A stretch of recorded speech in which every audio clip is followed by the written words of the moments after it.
नमस्कार दोस्तों, R S में आपका स्वागत है। दोस्तों, करंट अफेयर्स के सीरीज में नवंबर महीने के पार्ट 3 में 16 से 22 नवंबर 2024 तक के करंट अफेयर्स के सभी क्वेश्चंस का सॉल्यूशन देखेंगे। दोस्तों, रियल टाइम में डिटेल्स करंट अफेयर्स जानकारी के लिए मेरे साथ टेलीग्राम पर @RSLM जुड़े रह सकते हैं। और दोस्तों, आपको पता है प्रत्येक क्वेश्चन के साथ बहुत सारे एडिशनल इन्फॉर्मेशन की प्राप्ति होती है, तो बहुत गौर के साथ स्टार्ट करते हैं।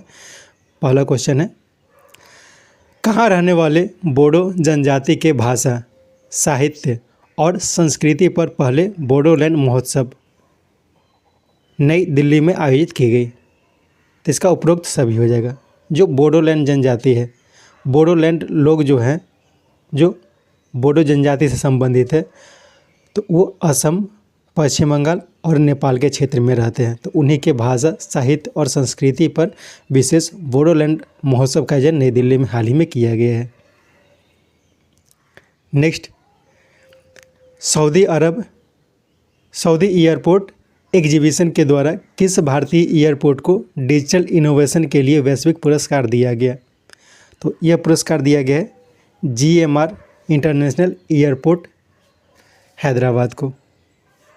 इसके साथ याद रखना है, केम्पेगौड़ा इंटरनेशनल एयरपोर्ट जो है वो बेंगलुरु में है, इंदिरा गांधी इंटरनेशनल एयरपोर्ट नई दिल्ली में है, और महर्षि वाल्मीकि इंटरनेशनल एयरपोर्ट जो अयोध्या में नया एयरपोर्ट बना है उसका नाम रखा गया महर्षि वाल्मीकि इंटरनेशनल एयरपोर्ट।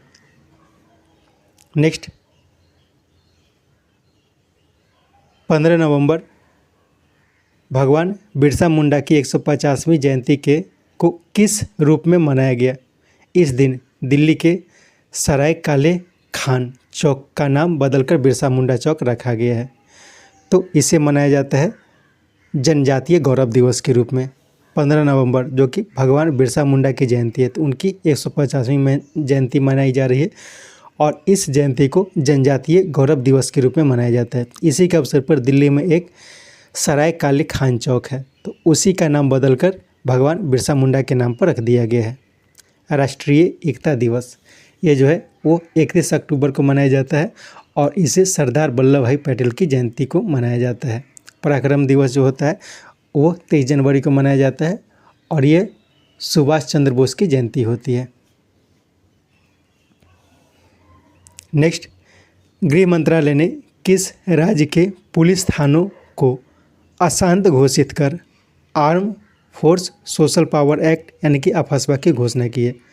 तो हाल ही में केंद्रीय मंत्री गृह मंत्रालय ने मणिपुर के 6 पुलिस स्टेशनों को अशांत घोषित किया है, और वहां पर अफस्पा यानी कि arm force special power act लगाने की घोषणा की है। नेक्स्ट,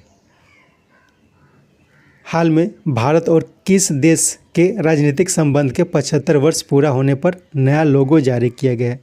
तो हाल ही में भारत और फिलीपींस के बीच राजनीतिक संबंधों के 75 साल पूरे हो गए हैं। संयुक्त अरब अमीरात यानी कि UAE के बारे में याद रखना है कि हाल ही में दुबई में पुणे का सिम्बायोसिस यूनिवर्सिटी है, उसका कैंपस खोला गया है।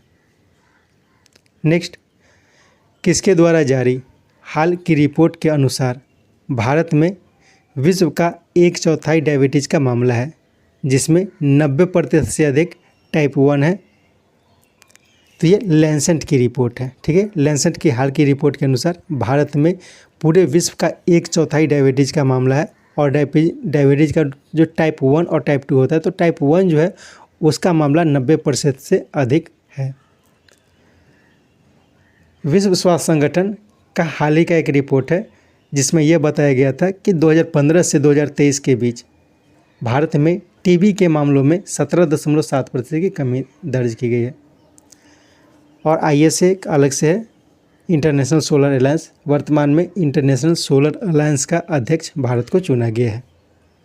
नेक्स्ट, हाल की एक त्रिपक्षीय समझौता के अंतर्गत नेपाल भारतीय ग्रिड का प्रयोग कर किस देश को पहली बार बिजली सप्लाई करेगा? तो यह सप्लाई किया जाएगा बांग्लादेश को। हाल ही में बांग्लादेश, भारत और नेपाल इन तीनों देशों के बीच एक एग्रीमेंट पर समझौता हुआ है, जिसमें यह समझौता किया गया कि नेपाल बांग्लादेश को बिजली सप्लाई करेगा, लेकिन ये जो बिजली सप्लाई करेगा उसमें नेपाल भारतीय ग्रिड का प्रयोग करेगा। और ऐसा पहली बार हुआ है जब भारतीय ग्रिड का प्रयोग करके नेपाल बांग्लादेश को बिजली प्रदान कर रहा है।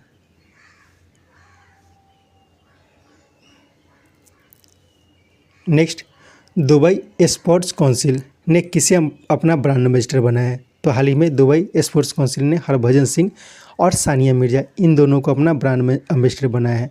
सोनू सूद को हाल ही में थाईलैंड के पर्यटन विभाग ने अपना ब्रांड एम्बेसडर बनाया था। मध्य प्रदेश सरकार ने अपने पर्यटन के लिए पंकज त्रिपाठी को अपना ब्रांड एम्बेसडर बनाया है। और मंदिरा बेदी का नाम भी याद रखना है। हाल ही में मंदिरा बेदी को एक खेल होता है,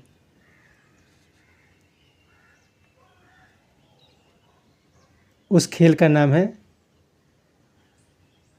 पिकल बॉल खेल, ठीक है। तो अखिल भारतीय पिकल बॉल जो खेल होता है तो उसका एम्बेसडर बनाया गया है मंदिरा बेदी को। तो पिकल बॉल जो होता है वो टेनिस के जैसा खेल होता है, तो उसी का ब्रांड एम्बेसडर मंदिरा बेदी को बनाया गया है।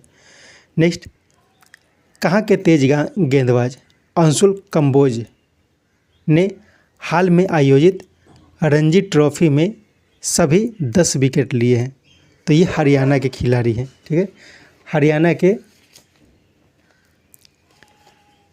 अंशुल कंबोज जो हैं वो जो अभी रणजी ट्रॉफी का आयोजन हो रहा है तो उसमें सभी 10 के 10 विकेट लिए और इसने केरल के खिलाफ लिए हैं, ठीक है। केरल के खिलाफ खेलते हुए सभी 10 के 10 विकेट्स लिए हैं। हिमाचल प्रदेश के बारे में याद रखना है कि आय और सौर ऊर्जा परियोजना स्थापित करें। यह अभियान अभी हाल ही में हिमाचल प्रदेश के द्वारा शुरू किया गया। तो ये भी पूछा जा सकता है कि आय और सौर ऊर्जा परियोजना स्थापित करें, यह अभियान कहाँ शुरू किया गया? तो ये हिमाचल प्रदेश में शुरू किया गया है। और उड़ीसा के बारे में याद रखना है, उड़ीसा के 24 गाँव को हाल ही में यूनेस्को के द्वारा सुनामी रेडी डिक्लेयर किया गया है, ठीक है। तो ये सब याद रखना है। उड़ीसा के 24 गाँव को यूनेस्को के द्वारा सुनामी रेडी डिक्लेयर किया गया है।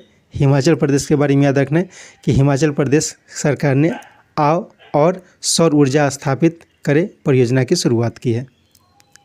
नेक्स्ट, किस राज्य के विद्रोही समूह Hanif trap national liberation council को गृह मंत्रालय ने अगले 5 वर्षों के लिए प्रतिबंधित कर दिया है? तो ये Hanif trap national liberation council ये जो है ये मेघालय की है। मेघालय की एक विद्रोही संस्था है, तो इसे को अगले 5 वर्षों के लिए प्रतिबंधित कर दिया गया है। नेक्स्ट, अजरबैजान के बाकू में आयोजित COP29 में के अनुसार विश्व का सबसे बड़ा ग्रीन हाउस गैस उत्सर्जक देश कौन बना? ग्रीन हाउस गैस उत्सर्जक कौन बना? तो संघाई जो है नंबर 1 पे रहा, टोक्यो दूसरे स्थान पर रहा, न्यूयॉर्क तीसरे स्थान पर रहा और ह्यूस्टन जो है वो चौथे स्थान पर रहा है। नेक्स्ट, हाल में संविधान की मूल पांडुलिपि प्रतिकृति को कहाँ प्रदर्शित की गई? तो इसे प्रदर्शित की गई थी अभी शारजाह अंतर्राष्ट्रीय पुस्तक मेला में। शारजाह अंतर्राष्ट्रीय पुस्तक मेला का आयोजन हुआ था, तो वहीं पे भारतीय संविधान की मूल पांडुलिपि की प्रतिकृति को प्रदर्शित की गई है। मोहम्मद बिन साहिद लाइब्रेरी यह जो है वो संयुक्त अरब अमीरात में है और ये भी हाल ही में चर्चा में थी। क्योंकि यहीं पर विदेश मंत्री एस जयशंकर ने अपनी एक पुस्तक को लॉन्च की थी, उसका नाम है why Bharat matters. Why Bharat matters से किन की रचना है? तो ये विदेश मंत्री एस जयशंकर की रचना है और इसे हाल ही में विदेश मंत्री एस जयशंकर के द्वारा ही लॉन्च किया गया है। और यह लॉन्च किया गया है मोहम्मद बिन साहिद लाइब्रेरी संयुक्त अरब अमीरात में। नई दिल्ली पुस्तक मेला के बारे में याद रखना है। नई दिल्ली पुस्तक मेला का आयोजन जो इस वर्ष किया गया था, तो उसमें सऊदी अरब को ऑनर कंट्री के रूप में मान्यता दी गई थी। नेक्स्ट, डेनमार्क की मिस यूनिवर्स जिन्हें मिस यूनिवर्स 2024 चुना गया, उनका नाम क्या है? तो उनका नाम है विक्टोरिया क्लेज थिलगिव, ठीक है। तो विक्टोरिया क्लेर थिलगिव जो है वो डेनमार्क की है और ये इस वर्ष यानी कि 2024 के लिए मिस यूनिवर्स चुनी गई है। रिया सिंघा, इनका नाम याद रखना है। रिया सिंघा जो है वो मिस यूनिवर्स इंडिया थी, ठीक है। मिस यूनिवर्स इंडिया जो कि मिस यूनिवर्स प्रतियोगिता में पार्टिसिपेट की थी भारत की तरफ से। निकिता पौडवाल ये जो है मिस इंडिया वर्ल्ड है, ठीक है, मिस वर्ल्ड इंडिया। और शिवांगी देसाई इसके बारे में भी याद रखना है। हाल ही में मिस चार्म इंडिया, ठीक है, miss charm India 2024 Shivangi Desai को चुना गया है। तो इन सब के बारे में याद रखना है। नेक्स्ट, हाल में संयुक्त अरब अमीरात द्वारा ग्लोबल एनर्जी एफिशिएंसी अलायंस स्थापित करने की पहल का अनावरण किया गया। इसके संबंध में सत्य कथन को पहचानना है। तो इसमें सभी कथन सत्य है। तो पहले देख लेते हैं क्वेश्चन क्या है। तो संयुक्त अरब अमीरात ने हाल ही में ग्लोबल एनर्जी एफिशिएंसी अलायंस स्थापित करने की एक पहल को अनावरण किया है। तो ये क्या है। तो सबसे पहला पॉइंट ये कहता है कि COP28 जो आयोजित की गई थी संयुक्त अरब अमीरात में, तो वहीं पे UAE आम सहमति बनी थी, ठीक है। तो UAE आम सहमति बनी थी, तो इसे याद रखना है। तो UAE आम सहमति जो बनी थी उसी में ग्लोबल एनर्जी एफिशिएंसी अलायंस को स्थापित करने की बात की गई थी और उसमें एक सहमति भी बनी थी कि इसका स्थापना किया जाएगा। और इसकी स्थापना जो की गई अभी जो COP29 अजरबैजान के बाकू में आयोजित की जा रही है, यानी कि अजरबैजान के बाकू में आयोजित COP29 में इसका अनावरण किया गया है। नेक्स्ट पॉइंट ये कहता है यह जो है ये कार्बन उत्सर्जन को कम करने, अस्थायी संसाधन प्रबंधन को बढ़ावा देने के लिए देशों, संगठनों और निगमों को साथ लाएगी, ठीक है। इन सबको साथ लाएगी। और इसका लक्ष्य क्या है। तो इसका लक्ष्य है 2030 तक वैश्विक ऊर्जा दक्षता की दरों को दोगुना करना है, ठीक है। यानी कि वैश्विक ऊर्जा जो दक्षता है, यानी कि ऊर्जा का जो क्षमता है उसको दोगुना करने का लक्ष्य है और महत्वपूर्ण कटौतियों को योगदान प्रदान करेगा। तो इन सब बातों को याद रखना है। नेक्स्ट, ये भी क्वेश्चन बड़ा है, इसको भी ध्यान से देखते हैं। इंटरनेशनल कोऑपरेटिव अलायंस के 130 वर्षों के इतिहास में ICA यानी कि international cooperative alliance general assembly और ग्लोबल कोऑपरेटिव कॉन्फ्रेंस का आयोजन 25 से 30 नवंबर के बीच नई दिल्ली में भारत मंडपम में किया जा रहा है। इस संबंध में सत्य कथन को पहचानना है। तो सबसे पहले तो क्वेश्चन को देख लेते हैं कि ICA यानी कि इंटरनेशनल कोऑपरेटिव अलायंस, इसका 130 वर्षों का इतिहास यानी कि 130 वर्ष पहले इसकी स्थापना की गई थी।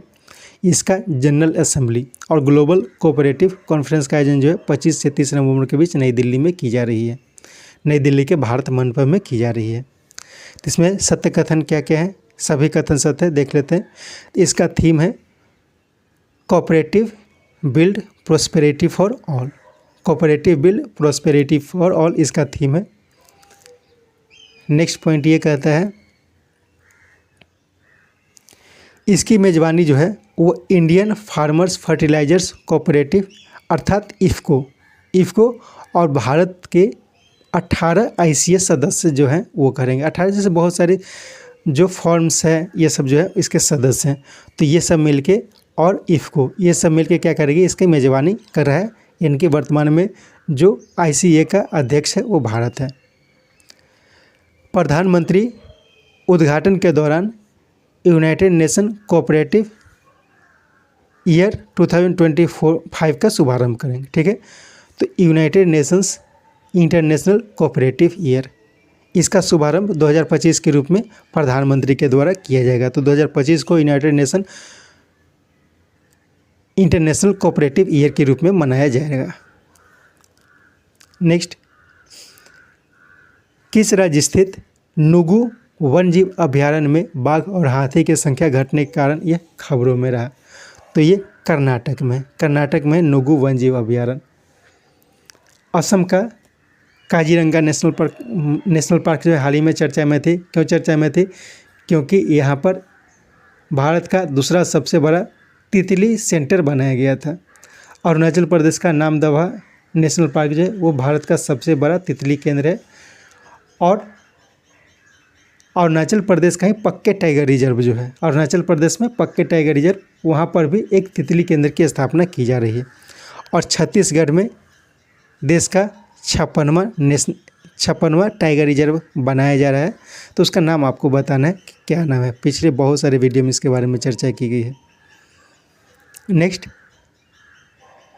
समुद्री व्यापार स्थिरता और नवाचार पर चर्चा के लिए द सागर मंथन द ग्रेट ओशन डायलॉग का आयोजन नई दिल्ली में किसके द्वारा किया गया है?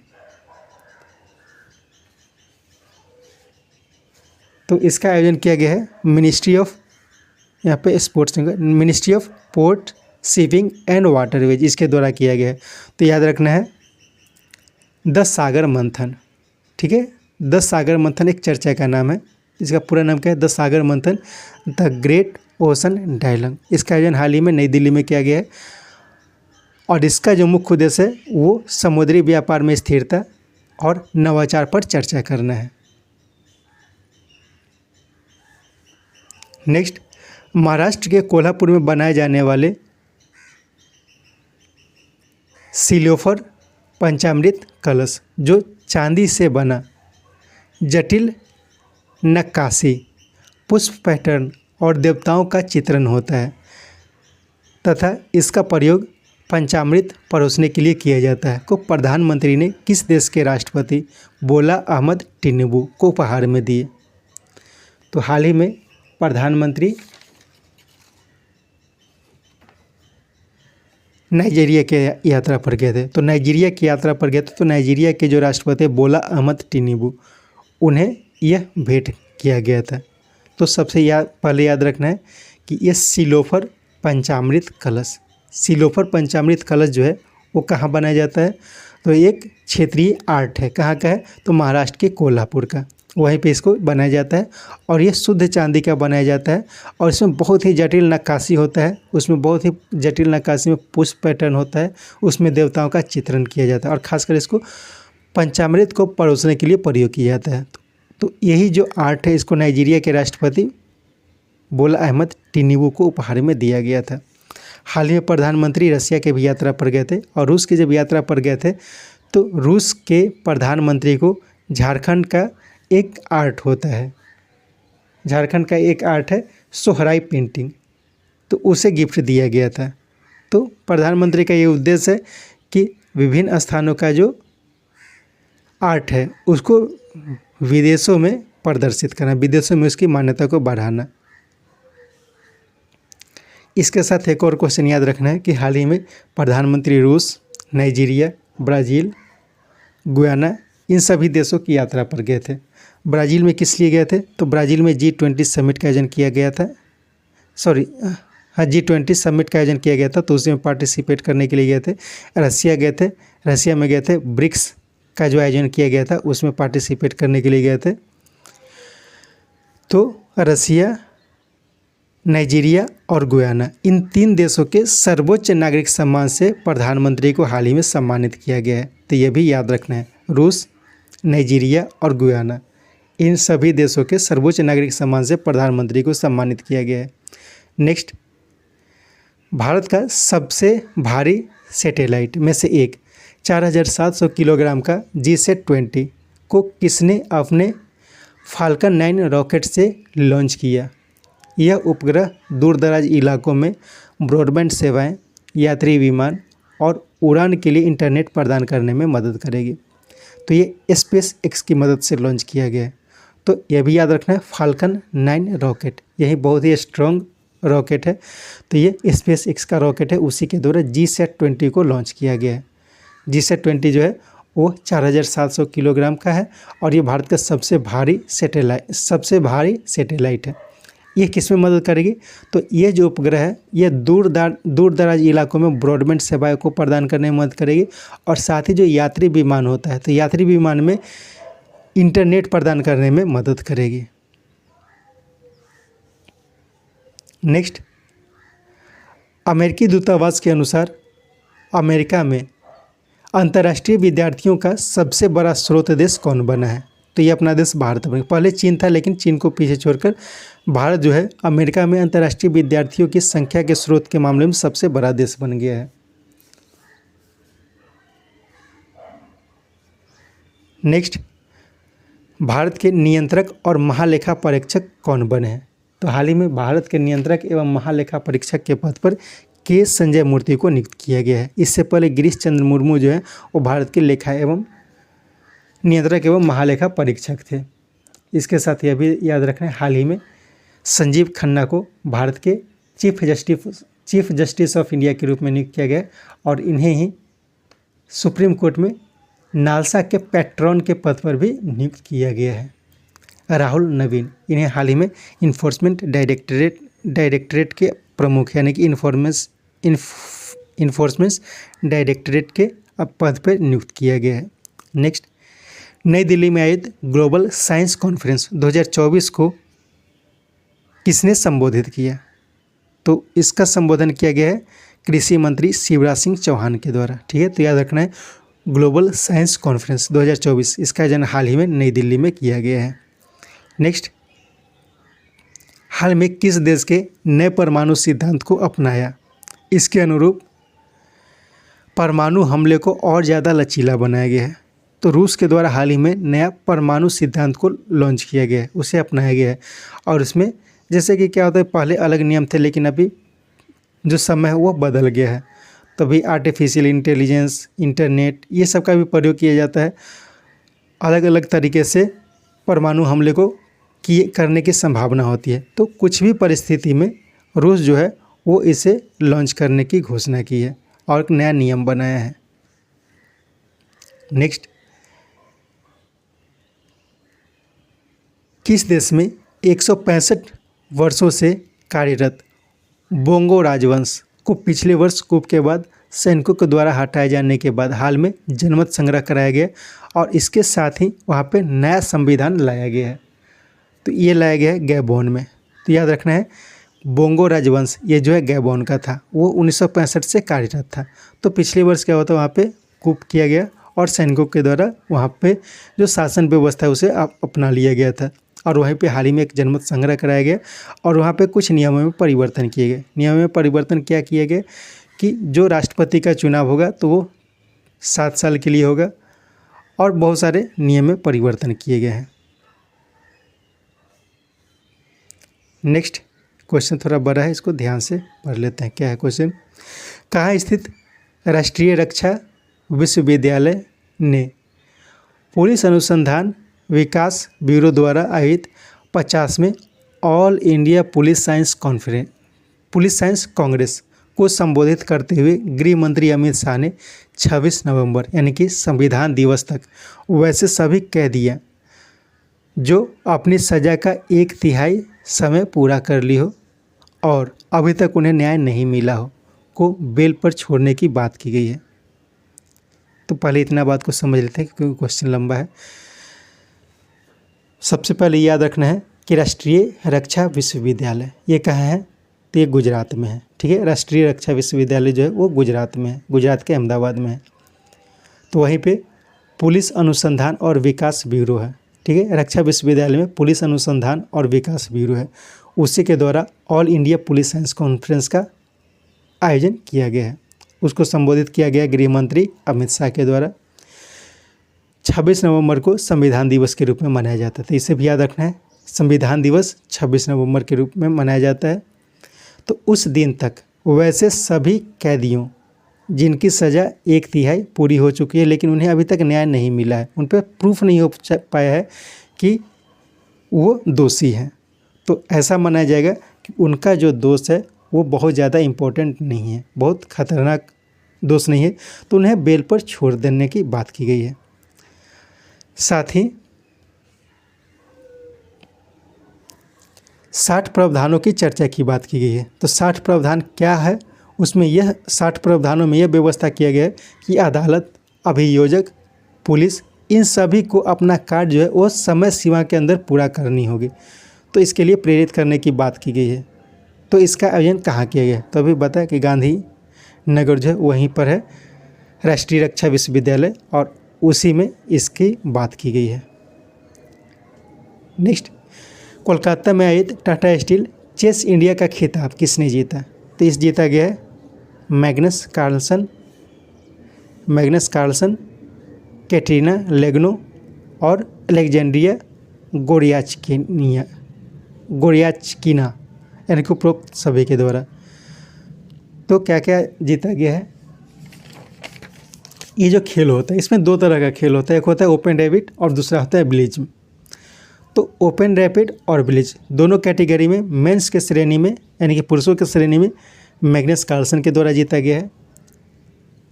ब्लिज श्रेणी में ये जो खिताब जीता गया है वो कैटरीना लेग्नो के द्वारा जीता गया, जो कि रूस की खिलाड़ी हैं। और अलेक्जेंड्रा गोरियाचनिका, ये जो है ये भी रूस के खिलाड़ी हैं और इन्हें ओपन रैपिड का खिताब इसने जीता है। तो तीनों के द्वारा ये खिताब जीता गया है, तो याद रखना है। Next, united nation world tourism organisation द्वारा 60 देशों से चुने गए 20 गांव में से किस राज्य के बस्तर जिला के घुरमारस गांव शामिल है जिसे सर्वश्रेष्ठ पर्यटन गांव घोषित किया गया है? तो घुरमारस गांव जो है वो छत्तीसगढ़ के बस्तर जिला में है और इसे united nation world tourism organisation के द्वारा सर्वश्रेष्ठ पर्यटन गांव के रूप में घोषित किया गया है। वैसे और बहुत सारे स्थानों को इसमें घोषित किया गया, लेकिन अलग अलग कैटेगरी में इसको घोषित किया जाता है। तो क्या घोषित किया जाता है? जैसे कि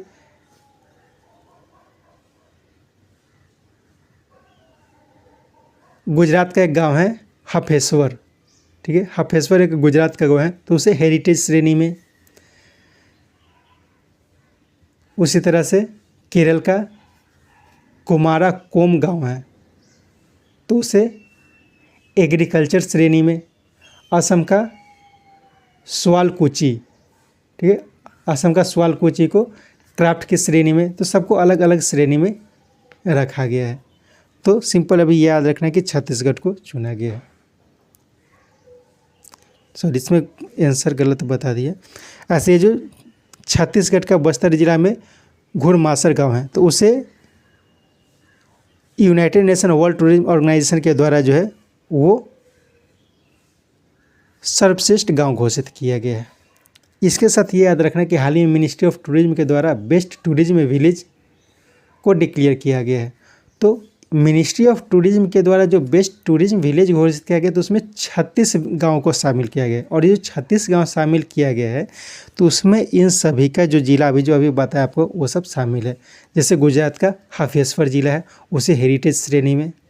छत्तीसगढ़ का एक चित्रकूट जिला है, तो उसे कम्युनिटी बेस्ट टूरिज्म की श्रेणी में। केरल का कुमारा कोम गाँव को एग्रीकल्चर श्रेणी में।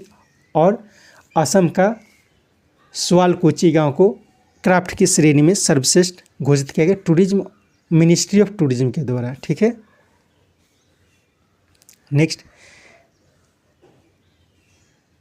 इंटरनेशनल माइंड स्पोर्ट्स एसोसिएशन यानी कि IMSA, जिसका एनुअल जनरल मीटिंग हाल में ब्राज़ील के साओ पोलो में किया गया।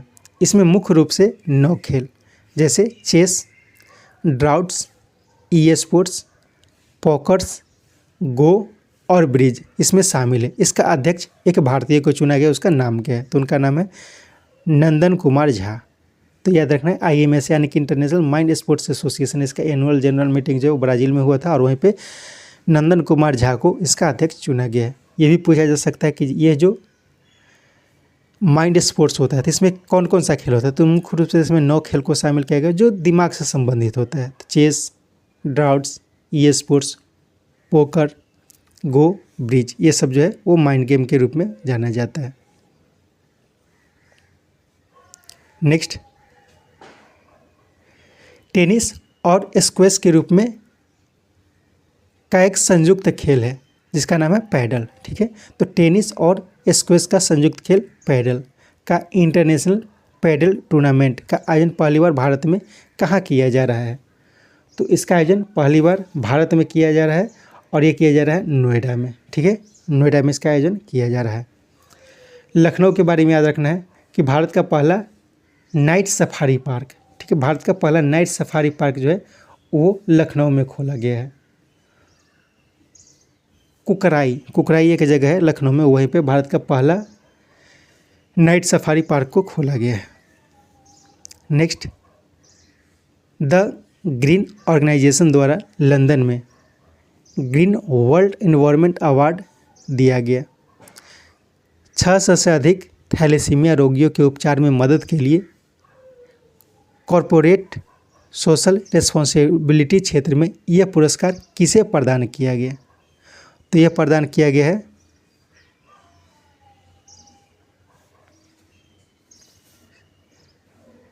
कोल इंडिया लिमिटेड को। ये स्क्वायर क्यों है? कोल इंडिया लिमिटेड है, ठीक है, कोल इंडिया लिमिटेड। तो याद रखना है कोल इंडिया लिमिटेड को द ग्रीन ऑर्गेनाइजेशन, जो कि लंदन में है, ठीक है, द ग्रीन ऑर्गेनाइजेशन द्वारा लंदन में ग्रीन वर्ल्ड अवार्ड दिया गया है, ठीक है, ग्रीन वर्ल्ड इन्वायरमेंट अवार्ड। तो ग्रीन वर्ल्ड इन्वायरमेंट अवार्ड जो है इसमें कोल इंडिया लिमिटेड को इस बार दिया गया है। तो ग्रीन वर्ल्ड इन्वायरमेंट अवार्ड जो दिया जाता है किसके द्वारा दिया जाता है, तो द ग्रीन ऑर्गेनाइजेशन के द्वारा दिया जाता है और ये लंदन में दिया जाता है। ये जो कोल इंडिया लिमिटेड को दिया गया तो किस लिए दिया गया है, तो सोशल रिस्पॉन्सिबिलिटी के क्षेत्र में इसको दिया गया है। तो सोशल रिस्पॉन्सिबिलिटी में इसने क्या काम किया है, तो कॉर्पोरेट सोशल रिस्पॉन्सिबिलिटी के क्षेत्र में ये किया है कि 600 से अधिक थैलेसीमिया रोगियों के उपचार में इसने मदद किया और इसी को देखते हुए कोल इंडिया लिमिटेड को यह पुरस्कार प्रदान किया गया है। आलोक शुक्ला के बारे में नाम याद रखना है। आलोक शुक्ला का हाल ही में गोल्डमैन पर्यावरण पुरस्कार से, जिसको कि ग्रीन नोबेल भी कहा जाता है, उसी से आलोक शुक्ला को सम्मानित किया गया था। मीना चंदारा को इंटरनेशनल कल्चरल अवार्ड से सम्मानित किया गया था। निशा अंबानी, इन्हें हाल ही में ब्यूटी विद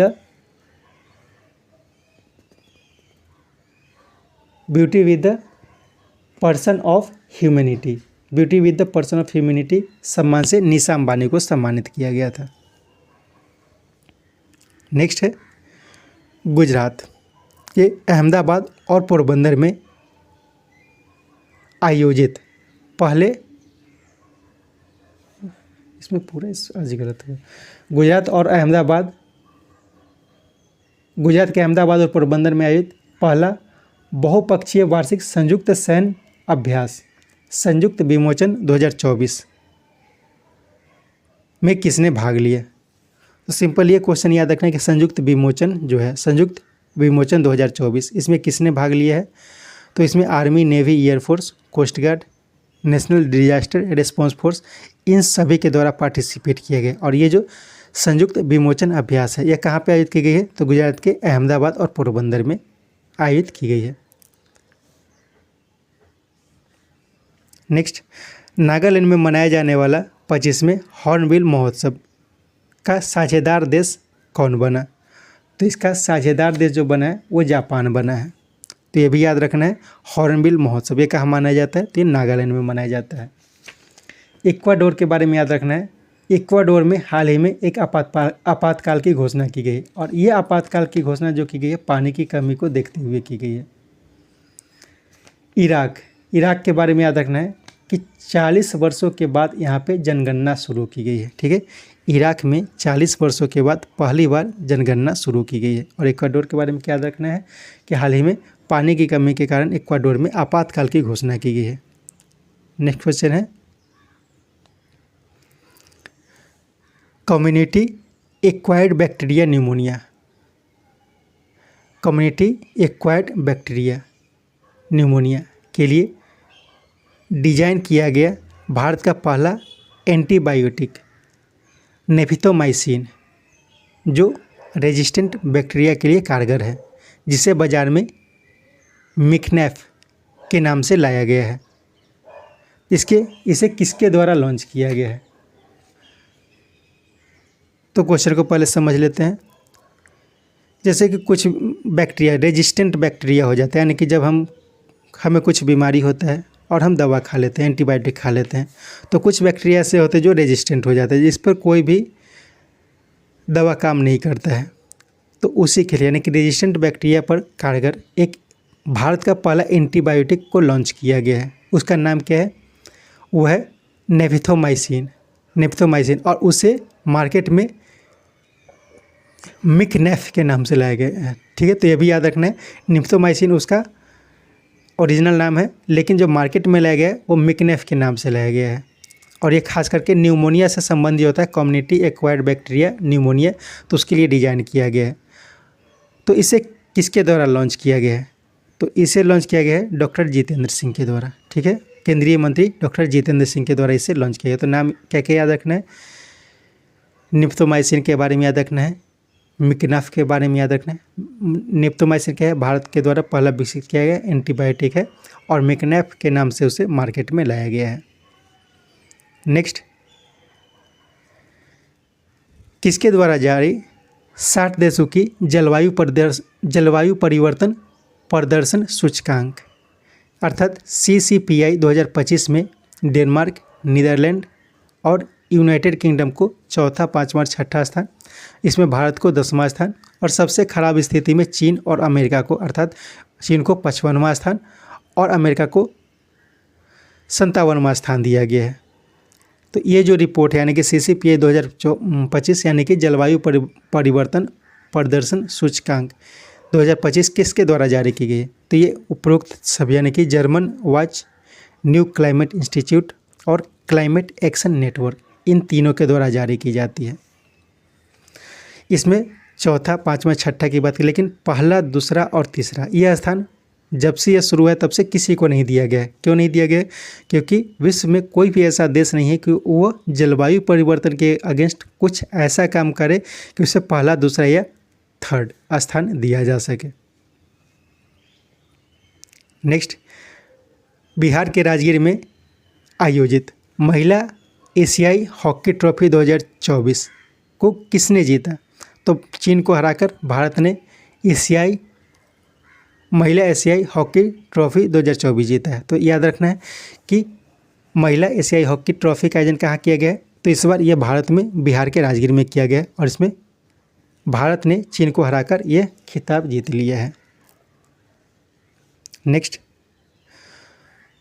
गोवा में आयोजित 55वें international film festival of India यानी कि IFFI के उद्घाटन समारोह में भारत सरकार की सूचना एवं प्रसारण मंत्रालय का प्रसारण विभाग प्रसार भारती ने वेब्स नामक OTT लॉन्च किया है। उसका नाम क्या, उसे किसने के द्वारा लॉन्च किया गया है? तो ये लॉन्च किया गया है संजय जाजू के द्वारा। ठीक है, तो संजय जाजू कौन है? तो संजय जाजू के द्वारा नहीं लॉन्च किया गया, ये प्रमोद सावंत के द्वारा लॉन्च किया गया। और प्रमोद सावंत कौन है? तो ये गोवा के मुख्यमंत्री है। तो क्वेश्चन को समझ लेते हैं, बहुत सारी जानकारी इसमें है। हाल ही में 55वें international film festival of India यानी कि IFFI का आयोजन किया जा रहा है। और कहाँ किया जा रहा है? तो ये गोवा में किया जा रहा है। तो उद्घाटन समारोह जो हुआ था तो उसी में सूचना एवं प्रसारण मंत्रालय का जो प्रसार भारती होता है तो उसका OTT प्लेटफॉर्म लॉन्च किया गया और उसका नाम क्या है? वेब। तो सबसे इम्पोर्टेंट ये है कि वेब्स क्या है? तो वेब्स क्या है? वो भारत का सरकारी OTT प्लेटफॉर्म है जो कि प्रसार भारती ने लॉन्च किया है और इसे गोवा के मुख्यमंत्री प्रमोद सावंत ने लॉन्च किया था। इसके साथ ये सेट समाप्त होता है। उम्मीद है ये सेट आपके लिए उपयोगी होगा। कोशिश करके 2-3 बार करके सेट को सुने ताकि अधिक से अधिक जानकारी आपको मिल सके। Thank you.